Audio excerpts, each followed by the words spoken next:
it's the same thing with Alan. After a while, it's like, okay, I was running out anyway. We did a nice thing, and that was good.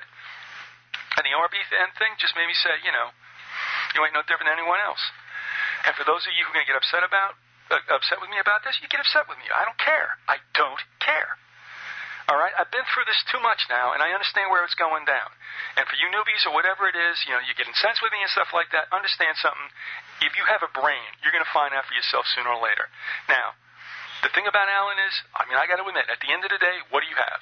Life sucks, and then you die. That's what you got. Now, you're going to look at me and say, well, you say there's no way out. No, there is a way out, but you don't want to hear it.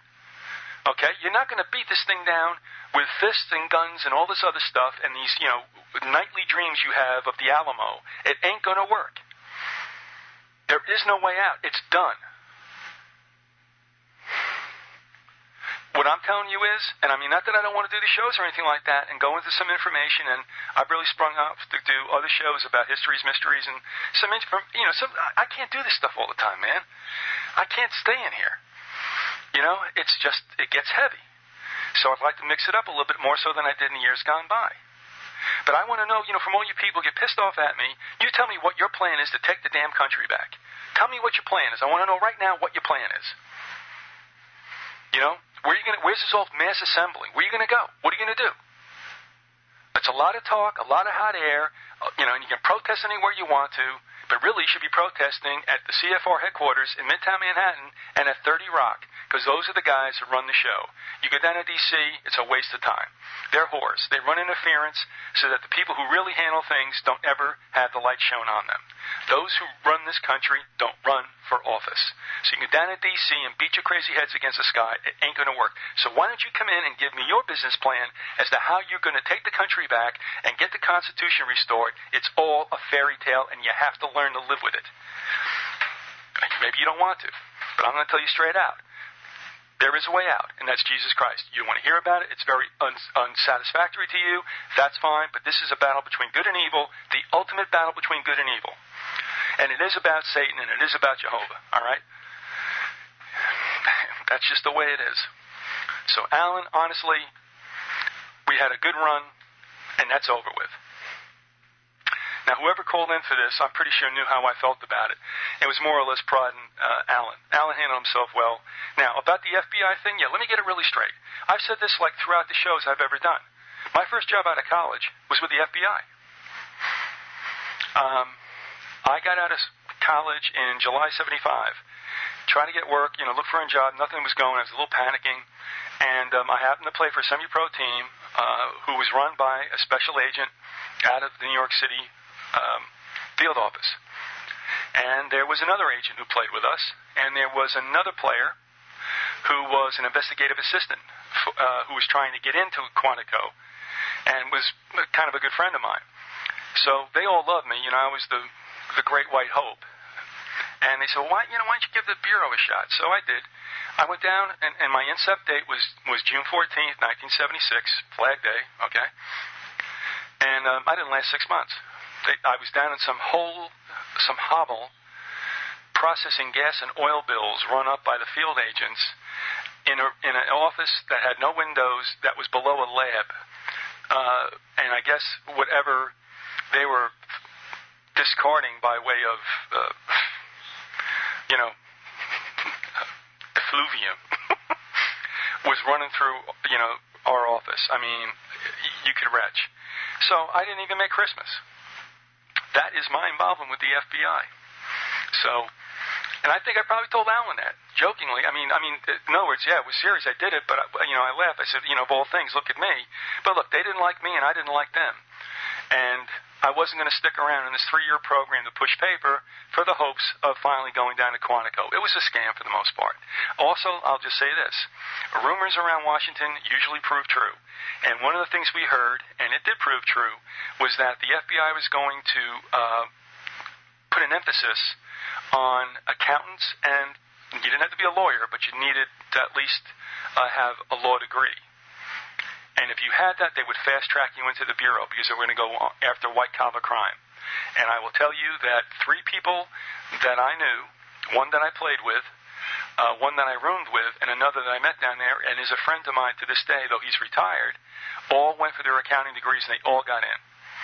Accounting is about as interesting to me as, watching paint dry. And so I knew this wasn't for me. So that's my FBI involvement. Yes, is Vyzygoth a real person? No, it's a fiction. All right, enough of this. But like I said, it isn't going to happen anymore. Now, it's interesting also that Alan spoke to this thing with Red Ice. Because I got some emails from Red Ice. And here's what Frederick and Heinrich sent me. We just wanted to drop you an email and hear Watts, W-A-T-T-S in parentheses, up with Alan. We recently heard that Alan has been making idiotic remarks about you on his RBN show. Well, actually, he did make idiotic remarks, did he?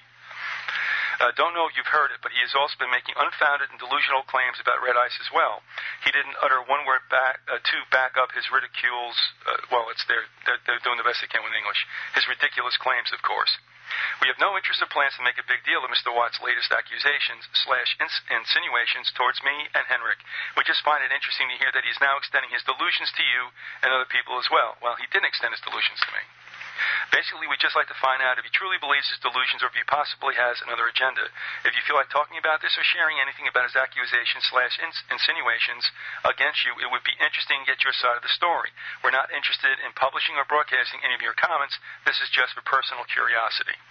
We have no interest in taking part in the infighting game, and we've never been interested in responding, refuting, or fighting Alan on the 2 occasions that he lied about Red Ice. No need to add fuel to a dying fire. It seems to be just a handful or so clone sentinels who don't think for themselves that are now accusing us and repeating Alan's words. If you would be interested, we would make a silent statement stand against Alan's childish behavior simply by inviting you to Red Ice Creations and talk about some real issues like 9/11, geopolitics, the world conspiracy, your radio show, and everything else that is going on right now. We don't need and we don't want to directly comment on Alan's latest mumble during the show. It says, anyways, if you're not interested in coming on our program, we just wanted to say that we're behind you on this, and we don't approve of his behavior. I didn't ask you for your freaking help, man. And he didn't do anything. His statements on that show were right. With regard to the FBI thing, yeah, I work for the FBI. That's it. CIA, please. Okay, also, we had such a good time in your program last time. We'd love to reverse the microphone onto you this time. Let us know what you think. I told them to jam it up their butts. Okay, he says, well, I don't think you really read the email. So here's what I wrote to him. I said, I'm not illiterate, okay? I read the email. I'm not going to get into syntactical breakdown, okay? You got in touch with me in back of this Alan Watt crap. That's why you did it. Yeah, right, boys? Yeah, that's right. You had all those months to have me on as a return gratuity, but no, it had to be instigated because of the Watt thing. Let it go and leave me alone. They would never have gotten in touch with me. They told me they'd have me on when I had them on, like, over a year ago, okay? Oh, and people said, oh, we'll have you on. Yeah, okay, sure. And they never did. Now, there's another thing also. They took a pot shot at me with regard to when Freeman was having apparently a nervous breakdown in the back of the Bill Deagle crap that he was talking about. Oh, God. And it's like, come on, man. Have a clue. Freeman was having a meltdown because of Bill Deagle, who's full of crap, as we have established and documented, and who would not come on to answer the charges against him because Bill Deagle is a liar. All right, Freeman, I don't even care. He's a mess. Go away. All right? And they took a shot at me, and I heard it. Okay, fine. Now, the only reason they got in touch with me, even though they said, well, you can come on and talk about it, but you don't have to come on and talk about it. But if you want to, you can. If you don't, bull. You came to me because of Alan Watt. That's why you did it. And I don't want any part of you. You could have had me on at any other time without this stuff. You decided not to. Don't bother me. There's another thing also. And what Watt told me with regard to Tsarian is that he doesn't like Tsarian, and I'm sure it's returned. And that he felt that Tsarian ripped him off. That's what he told me. So here's another thing, is because they're pro-Tsarian on Red Ice Creations, and obviously Alan Watt is somewhat their adversary. So that's the reason why. And you know what? Red Ice, you can keep them, okay? You want to talk about existentialism, fine. Ain't nothing but the breeze, man. But they're phonies, okay? They're phonies to the way they dealt with this, and me. I don't appreciate it. It's over with. So that's the story. We're not talking about Alan Watt anymore. We're not talking about Red Ice Creations anymore. That's the way it is. Before we leave this, though, I have to give you another anecdote or two about the Patriot networks. I know there's others out there, and fine. But I had a laugh with RBN, which was started by John Stadtmiller, who got fired by GCN. He says he didn't get fired. He got fired. And I don't know if any of you remember this, but do you remember when Wes Perkins pulled down the website? Fistatman was rather